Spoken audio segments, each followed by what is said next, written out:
Ang pagpapaanal ng kasal may express service na rin at online.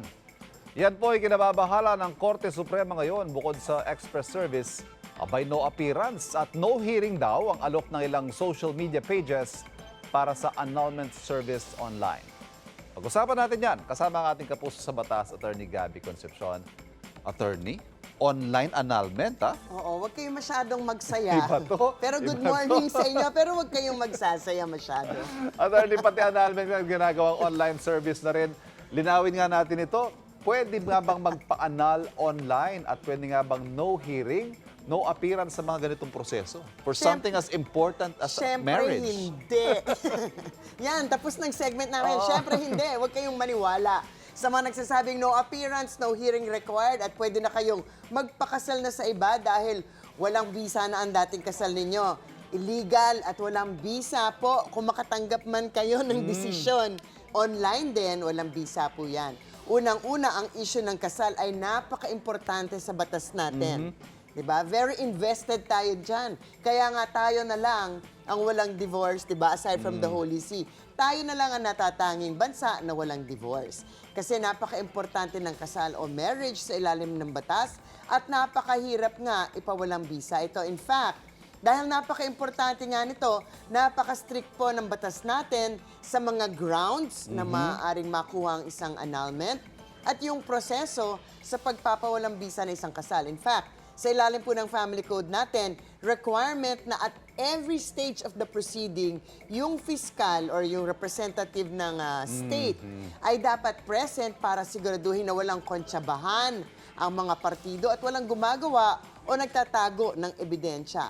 Pangalawa, napaka-strict nga ng grounds nito. Hindi dahilan yung mga, naku, irreconcilable differences. Hindi kami magkasundo. Hindi, araw-araw nag-aaway kami, ang ingay-ingay na yung or nag-fall out of love, di ba? What is a loveless marriage? Kung minsan nga, durugista, lasinggero, babaero, walang trabaho ang asawa, kung minsan wala pa rin daw ground para mapawalang bisa ang kasal. That being said, hindi talaga pwede ang no appearance ang mga partido. In fact, kahit na hindi umipir yung isa, yung nag-file ng petition para sa annulment, yung petitioner, kailangan pa rin niyang umattend ng hearing para patunayan at magbigay ng ebidensya for each and every ground, di ba? Right. Lahat kailangan patunayan.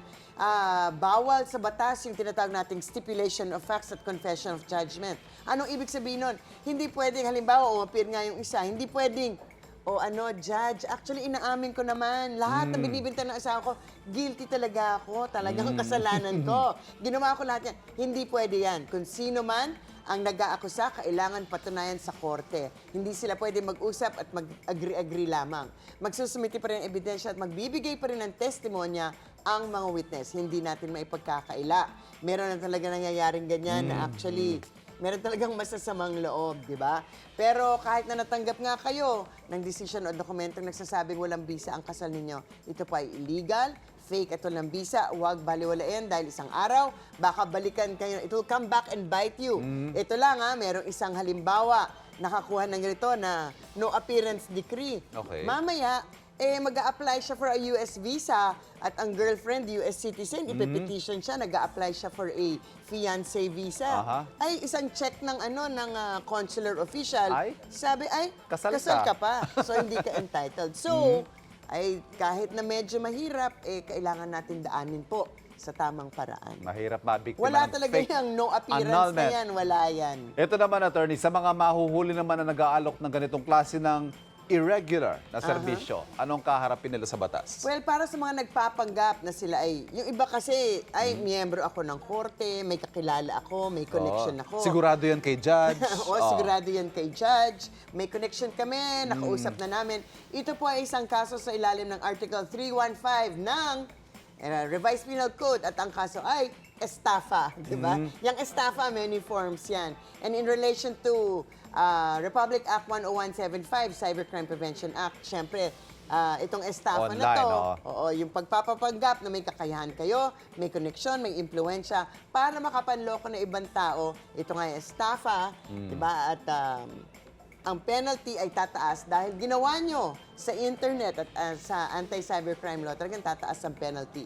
Kung merong involved na abogado o huwes, sila ay maaaring madisbar o mawalan ng lisensya para maging abogado or matanggal sa pwesto bilang isang huwes kung kasama sila sa panloloko ito. So, baka walang panalo. in the Idaan na end. lang natin sa proseso. Kung talagang, if you have to go through it, That's correct. idaan sa proseso. Attorney Gabby, we made it to the week.